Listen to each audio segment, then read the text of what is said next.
verdade. A palavra de Deus é a verdade. Jesus é a verdade e as Escrituras são também a verdade. Portanto, quando se rejeita as Escrituras e o Cristo revelado nas Escrituras, rejeita-se a verdade. E estes que rejeitaram a verdade vão cair na operação do erro. É isto que essa Escritura de 2 Tessalonicenses 2 está dizendo. E aqui diz, o versículo 11 diz: por isso Deus lhes envia a operação do erro. Esta palavra envia aqui não quer dizer que Deus criou a nova era e mandou a nova era. Nós precisamos entender isto. Na língua original, no grego, ela tem um outro sentido. Envia no sentido de permitir. No final, Deus vai permitir a operação do erro. Irmãos, Deus é tão justo que Ele é justo inclusive com Satanás. Ele não permite, ou melhor, Ele não proíbe que Satanás faça as suas obras. Qual é a obra de Satanás? Jesus disse em João 10:10: roubar, matar e destruir. E Deus permite que Satanás faça a sua obra. Por isso Ele permite a operação do erro de Satanás. Então esse versículo 11 diz: por isso Deus lhe permite ou envia, aqui no sentido de permitir, a operação do erro, para que creiam na mentira. Quem que é a mentira? É Satanás. O anticristo, Satanás, e tudo isso faz parte da mentira, para que sejam julgados todos os que não creram na verdade, que é Jesus Cristo e a palavra de Deus, antes tiveram prazer na injustiça. Então esses vão ser alcançados pela nova era.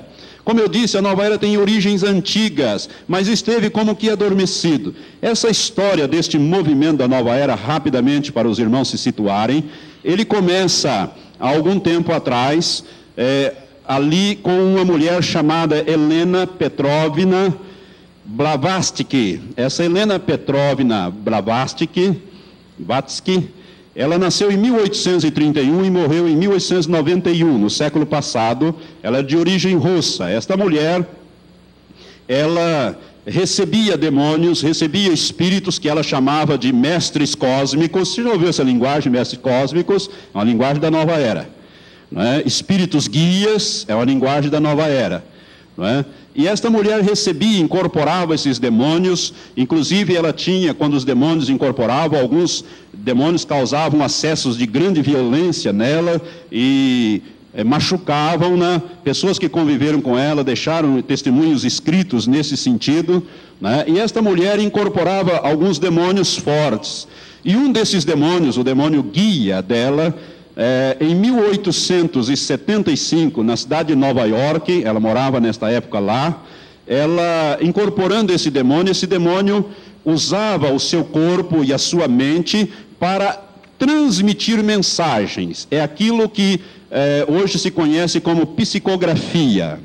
Ela então incorporava esses espíritos, e esses espíritos, usando a mente, o corpo dela, tomava aquele corpo para escrever mensagens. E essas mensagens foram transformadas em livros. Quase todos os livros dos chefes, dos gurus, dos líderes da nova era são ditados por demônios. E esses livros fazem o maior sucesso, irmãos. Um desses livros chama Fernão Capella Gaivota. Né? Este livro foi ditado por uma entidade, um demônio. Esse livro foi o maior sucesso do mundo. Já bateu um dos maiores recordes de bilheteria do mundo de livro, que é O Vento Levou, que é um livro clássico, né? E O Vento Levou. Este Fernão Capella Gaivota é um livro ditado por um desses demônios, né? Uma dessas entidades. Já vendeu mais de 25 milhões de cópias no mundo, só para você ter uma ideia.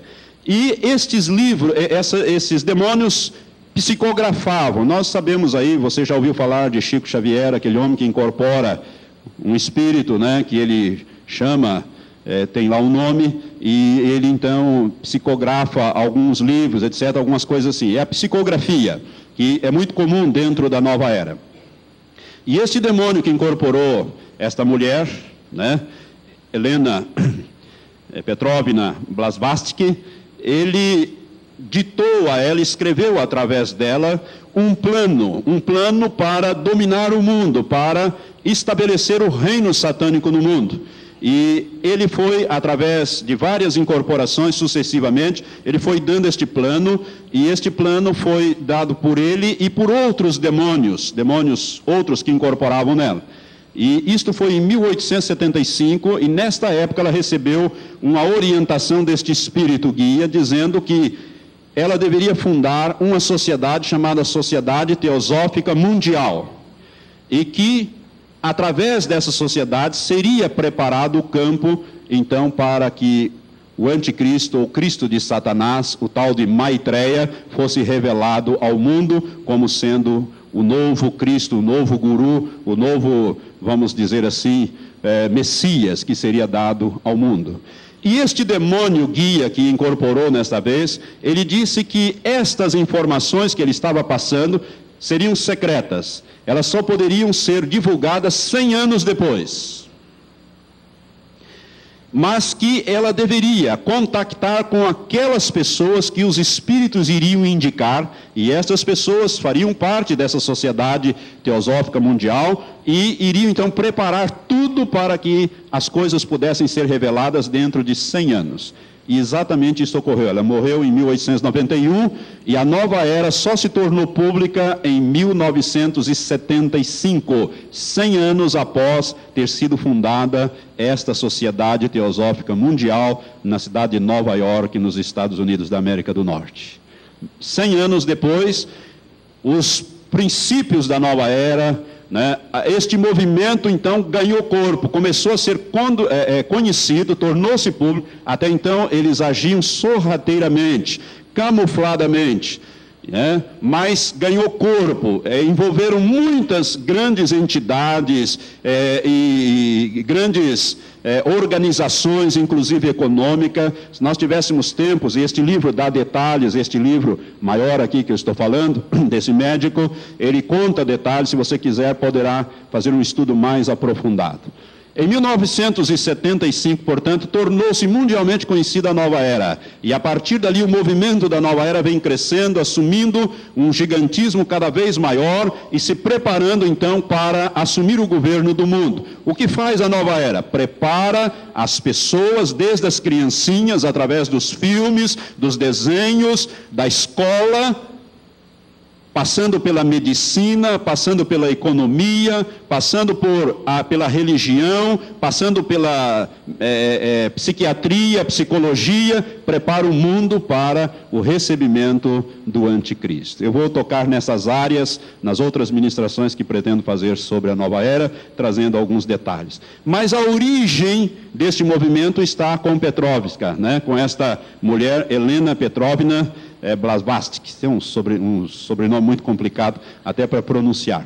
Mas esta mulher então recebeu diretamente desses principados demoníacos, que ela chamava de mestres cósmicos, e com ela as continuadoras, que foram mais duas mulheres, duas inglesas, que também continuaram e deram vida a este movimento, trazendo esse movimento até 1975, portanto há 22 anos mais ou menos atrás, quando então isto ficou mundialmente conhecido. E de lá para cá a coisa vem ganhando corpo cada vez mais. Para nós termos uma ideia do que vem a ser a nova era, vamos ver algumas doutrinas deste povo. Algumas doutrinas do que eles creem. A nova era, na verdade, nada tem de nova. É uma coletânea de velhas doutrinas bizarras, pertencentes a várias religiões orientais e camufladas com o esoterismo e espiritismo dito científico. Assim, o movimento da nova era ganhou o disfarce da modernidade e conseguiu atrair tanto a elite intelectualizada quanto as massas, pois nas suas doutrinas não existe nenhum tipo de pressão, cobrança, julgamento ou restrição sobre o indivíduo. Então, tudo é livre na nova era, você pode fazer o que quiser, é uma beleza. É o caminho, a Bíblia diz que é o caminho espaçoso que conduz à perdição. O que é que eles acreditam? Primeiro, eles acreditam na evolução. Não esta evolução que nós estamos falando aí de Darwin, eles estão falando aqui da evolução através de reencarnações. Então as pessoas vão melhorando, vão evoluindo, Eles acreditam nesta doutrina da evolução. Outra crença deles, afirmam que as bruxas existem, mas afastam a imagem negativa das bruxas da Idade Média. As bruxas do New Age ou da Nova Era não são velhas com verrugas no nariz e nem voam montadas nas vassouras. As bruxas da Nova Era consultam búzios, cartas, cristais, tarô, I Ching e entidades espirituais. Elas são estudiosas, bondosas e, sobretudo, são muito bonitas. Algumas bruxas chegam até a afirmar que o Satanás é apenas uma fantasia da psique humana. Você está vendo como a pílula está bem dourada, está bem bonita. E, irmãos, se você prestar atenção, a televisão ensina isso nas novelas, os filmes, enfim, nós somos bombardeados a cada dia, a cada momento com coisas que estão ligadas totalmente à nova era e baseadas nela, né? E vai por aí afora. Outra coisa, outra doutrina da nova era, outra crença da nova era, acreditam em seres invisíveis que cuidam da natureza, são os chamados elementais. Os principais elementais são os gnomos, você já ouviu falar de gnomos? Duendes, ou elfos, ondinas, salamandras e silfos. Os gnomos, né? Os gnomos e os duendes são considerados guardiães da floresta e dos minerais. Por isso esse povo está muito ligado à ecologia. Muito ligado à ecologia. A ecologia para eles tem um fator muito grande. Por quê? Porque um dos ensinos da nova era é que tudo é Deus, e Deus é tudo. A árvore é Deus, a capivara é Deus, o passarinho é Deus, o boi é Deus, a vaca é Deus, o macaco é Deus. Nós somos Deus, e assim vai. Tudo é Deus, e Deus é tudo. Então tem que preservar a natureza, que a árvore também é Deus. Então se você vai cortar a árvore lá, naqueles filmes que apresentam aquelas propagandas na árvore, começa a chorar e sair sangue da motosserra. Tudo isso aí está ligado ao movimento da nova era. E os protetores das florestas são então os gnomos e os duendes, né? Eles dizem que as ondinas são as rainhas da água, as salamandras são os elementos do fogo e os silfos são os elementos do ar. Tudo isso aí está ligado a esses elementais, essas coisas da nova era. Acreditam também que os incensos limpam o ambiente e o corpo, transformando energias negativas em energias positivas. Você já ouviu falar desse negócio, né? De energias negativas e energia positiva. Isso aí são demônios, mas eles creem de uma outra maneira. Então eles acreditam que os incensos limpam o ambiente e limpam também o corpo, transformando essas energias negativas em energias positivas. Acreditam também que quando os incensos queimam rapidamente, significa que o local está carregado de muita tensão e ansiedade. E neste caso precisa até de um incenso especial para fazer esta limpeza. Eles acreditam também nos anjos, que são os mediadores entre os deuses. Nós sabemos que a Bíblia, quando fala de deuses, ela está falando de demônios, né? Que se dizem deuses, mas que na verdade Deus não são. Só existe um único e todo-poderoso, o nosso Deus. Eles acreditam também na astrologia. Como usam a astrologia? Não é? O pessoal da nova era é totalmente ligado à astrologia, que vem lá de priscas eras, lá dos caldeus, muito antes de Cristo. Por isso que eu estou dizendo, não tem nada de novo na nova era. É coisa antiga com a roupagem nova. Eles acreditam também nas pirâmides e nos cristais. Você já ouviu falar nos cristais, né? As forças dos cristais, e falam disso. E as pirâmides, para você tirar aquelas energias, enfia dentro da pirâmide e fica lá, para tirar aquelas energias negativas, para pegar energias positivas. Sabe o que significa isso?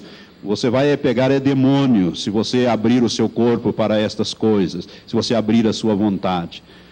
Irmãos, é uma coisa muito séria o negócio de pirâmides. Pirâmides é uma coisa muito séria. Você vai incorporar, não é? E as pessoas hoje são levadas a isto. Então eles acreditam, propagam a respeito então de pirâmides e também dos cristais. Quantas vezes você entra num escritório ou você vai ver lá, tem pirâmide ali, tem umas imagenzinhas, às vezes de um Buda, de um elefante, de um negócio, né? E principalmente uma pirâmide, dinheiro embaixo da pirâmide, e cristais. Você já viu cristais? Isso tudo é ligado à nova era. Tudo são objetos de culto e aderência de espíritos malignos invocados através desses objetos que a palavra de Deus condena. Eles acreditam também que a redenção do homem é fruto de uma decisão própria do homem. Afirmam eles, nós somos os nossos próprios salvadores. Não precisa de salvação e nem de um salvador. Nós somos deuses e somos, portanto, os nossos próprios salvadores, afirma a Nova Era. Eles acreditam que existe uma divindade dentro de cada pessoa. E eles afirmam categoricamente, nós somos deuses. Isto é o panteísmo. Deus é tudo, nós somos também parte desse todo, portanto, nós somos deuses. Não é? Nós somos Deus. Eles acreditam também na reencarnação, só que de um modo diferente do kardecismo. No kardecismo você reencarna, você pode reencarnar tanto para melhor como para pior. Você pode encarnar num estado mais elevado ou num estágio mais inferior. Já na Nova Era, não. Na Nova Era, o ser só reencarna para melhor, para purificação. Ao contrário, então, do que crê os kardecistas neste negócio. E a atriz Shirley MacLaine é uma das que encabeça este ensino e esta divulgação, esquecendo-se daquilo que a Bíblia diz, que ao homem está ordenado morrer apenas uma vez, vindo depois o juízo. Hebreus 9, versículo 27. Não vem reencarnação coisa nenhuma. A Bíblia diz que vem o juízo, depois que o homem morre, o que se segue é o seu julgamento. Eles acreditam também, o pessoal da Nova Era, ensinam, isso é uma doutrina, que não há pecado em vida e nem na morte. Pecado para a Nova Era é uma ilusão, não faz parte da natureza básica. Que coisa boa, que maravilha, não tem pecado. Tudo que você faz é permitido. Não há pecado, não precisa ficar com essa consciência, com essa